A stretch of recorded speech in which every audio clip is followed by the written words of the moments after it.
3 reasons why midlife women tend to stay stuck and how to turn that lived experience you got in oodles into income and impact.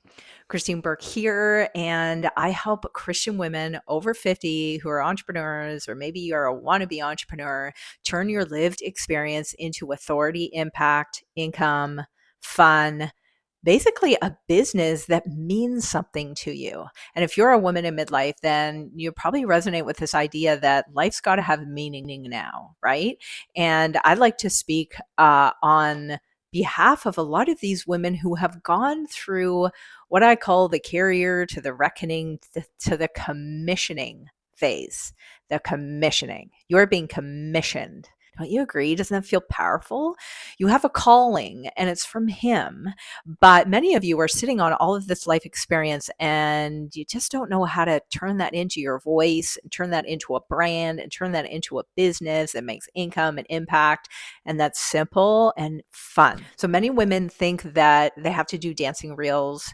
Many women think that a business has to be hard and you have to hustle. And, I'll be honest, it takes some work for sure, especially if you're already working full time, especially if you are in the home like I am and you're still taking care of humans. It is work. But if you're doing the real work and your best work and your commissioned work, it definitely feels different. So you need to understand that you are not too late. You're not too old. What the heck does that even mean? You are not, aging into obscurity. You are not invisible. Damn straight. We are not invisible.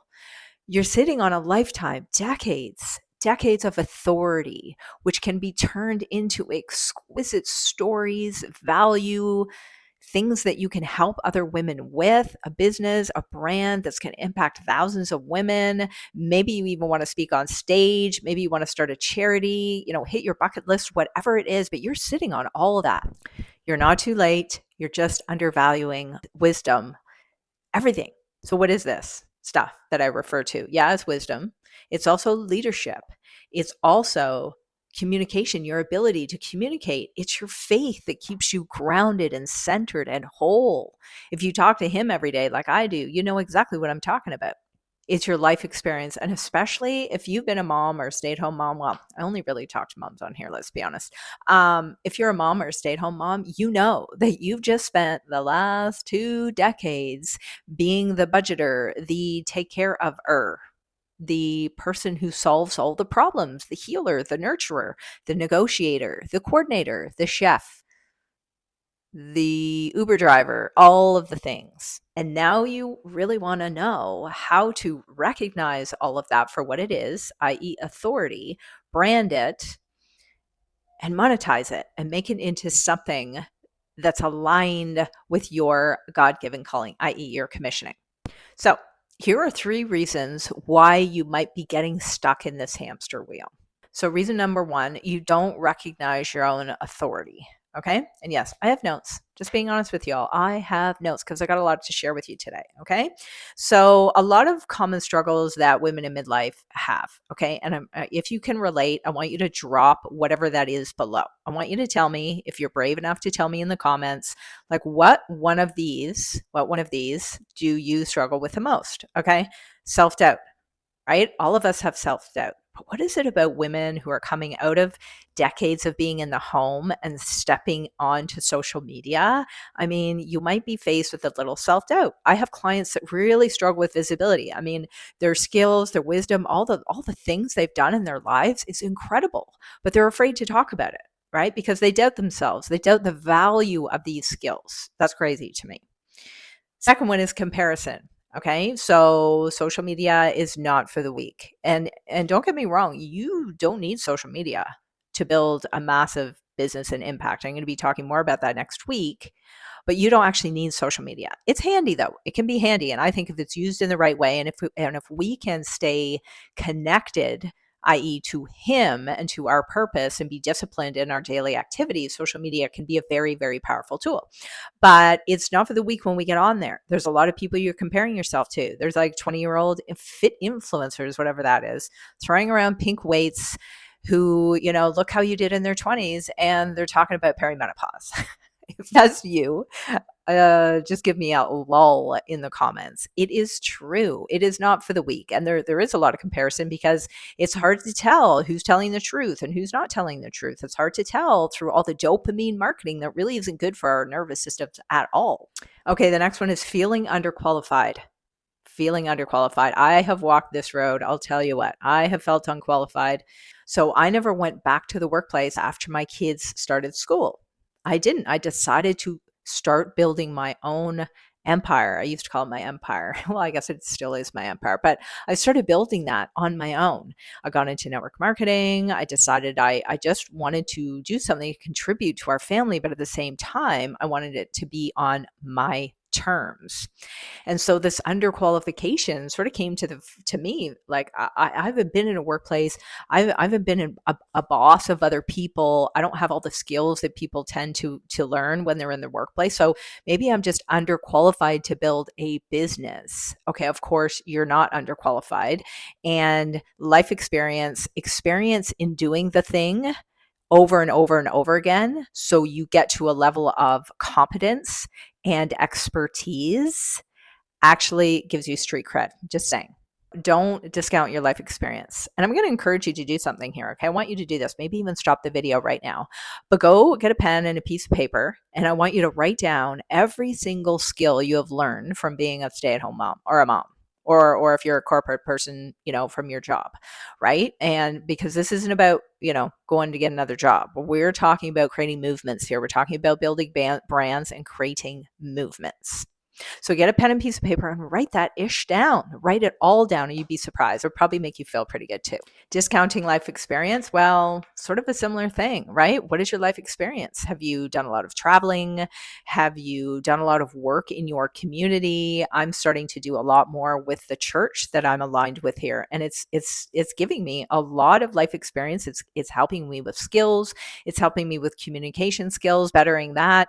And life experience, again, it's not something that you always put on a job resume. It's not something you always think about, but it gives you street cred.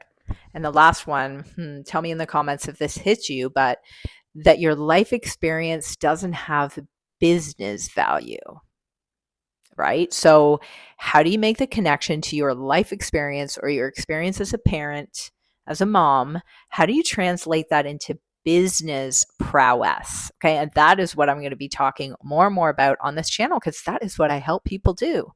But what we need to do, first of all, is start with your authority that you're building from your life experience.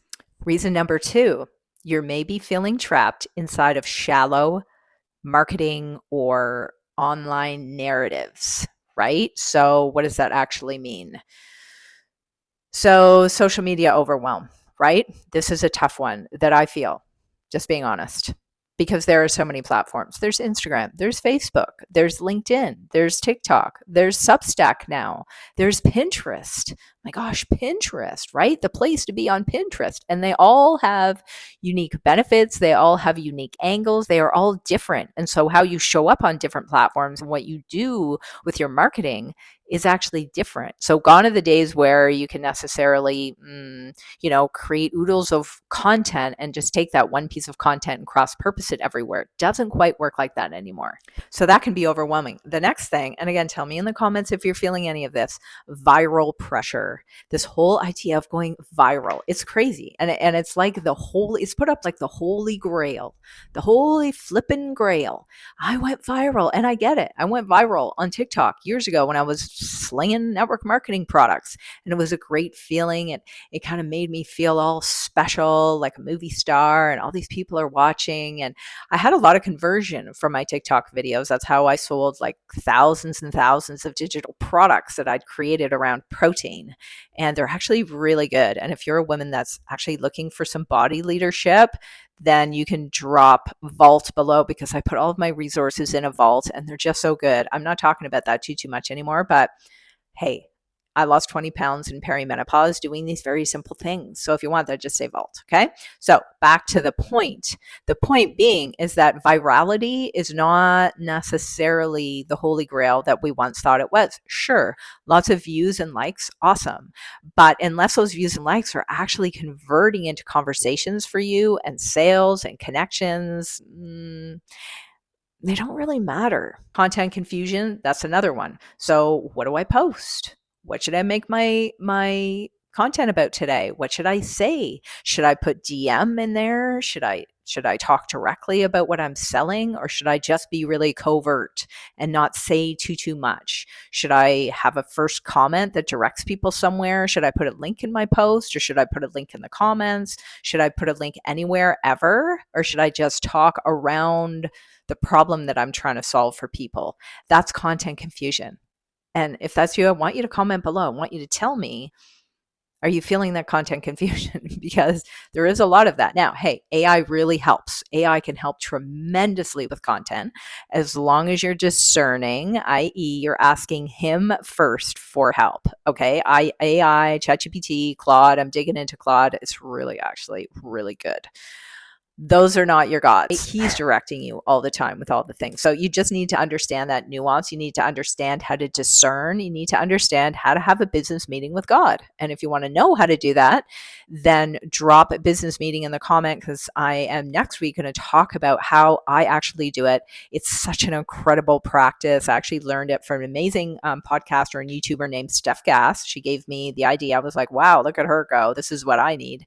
And of course, I made it my own, put a couple of spins on it that work for me, and I'm going to share it with you next week. Is that midlife women are especially poised for the online space right now. Why?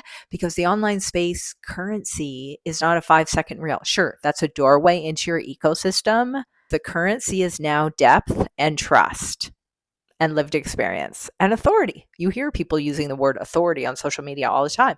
I'm one of them.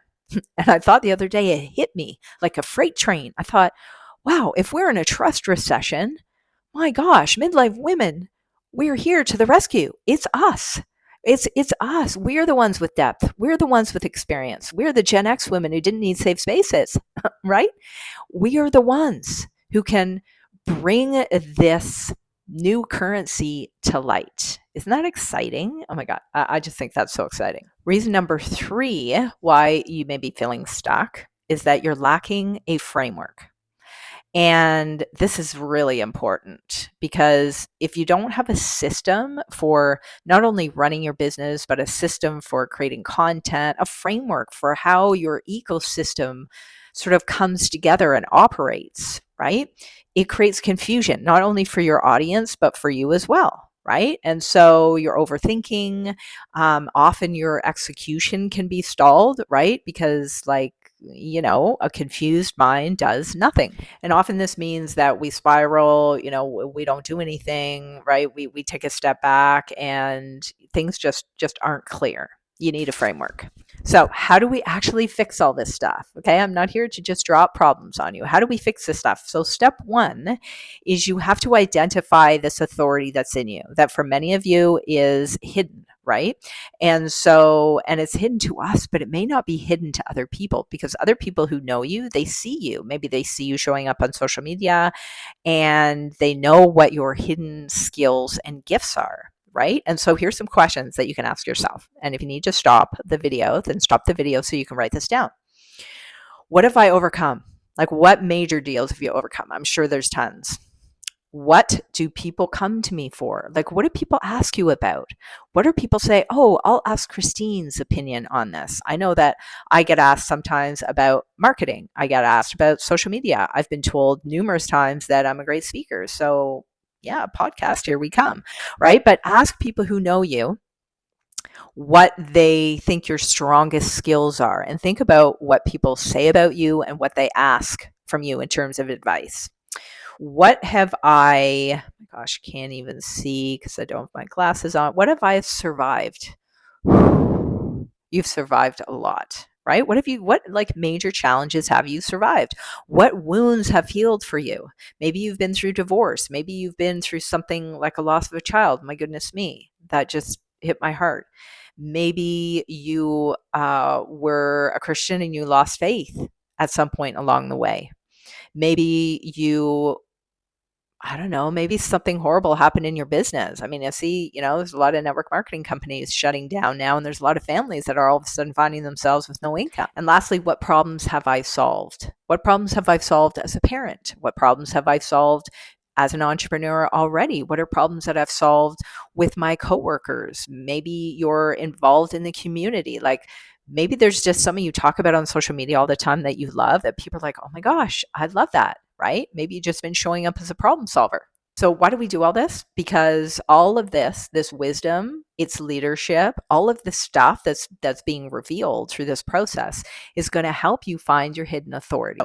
Step number 2 is position your experience strategically, right? Now, it's not all about strategy. It's about God's commissioning of you. It's about how you feel from day to day. It's about, your energy, which I think comes from how you treat your body, whether you're working out, training, your diet, all of that. But strategy is important, and we do need to be strategic about these things. So you do need to niche down. You do need to, and if you're wondering what that means, niche is just like what you're talking about, right? So you could be a 50-year-old woman who loves fashion, and you help other women your age find, age appropriate fashion that, makes the 50-year-old woman feel like a rock star, right? That's an example of a niche. So your messaging, how you say it, what you say, who you help, why you're helping them, how you help them, how you show up every day, what strategic decisions are you making in your content and your business from day to day, your planning, your framework, your organization, your structure. And honestly, I love talking about that stuff. I absolutely love it. And of course, your monetization, right? So how are you selling? What are you selling? How are you helping people? Because that's sales. Basically, it's solving someone's problem with something that you have that you know is going to help solve that person's problem. That's all sales is. Somebody said to me the other day, I can't remember, maybe it was on a podcast. No, I think it was my mentor. And she was saying on a Zoom, she said, that amazing doctor that did that incredible surgery on someone, somebody sold him the idea to be a doctor. Somebody sold that to him. And when you think about it, it's true. He didn't just, he might have thought about it as a kid, but to be a successful doctor, somebody was selling him on the idea that he could be an incredible doctor. Okay, his skills. Number 3 is you want to build from depth, not noise. We don't want to build because we're reacting to what we're seeing other people do on social media. We don't want to build, based on trends. Like, sure, get on and do the trend, but that's not the foundation of your business, right? So long form content is really important now, because I think people are getting a little bit tired of the 5-second dopamine hitting reel. People are getting tired of the dopamine marketing. So building trust is a big deal. And that's what you can build from your lived authority. Communities are really important right now. People want to be around other people that lift them up, that make them feel good, that challenge them, that give them accountability, that they can relate to. Community is super important. And women just love communities, right? We love to be together as women. And it's just so important when you're building out a trustworthy, authority-based brand. So to wrap it all up, your wisdom has value. Your life experience gives you authority.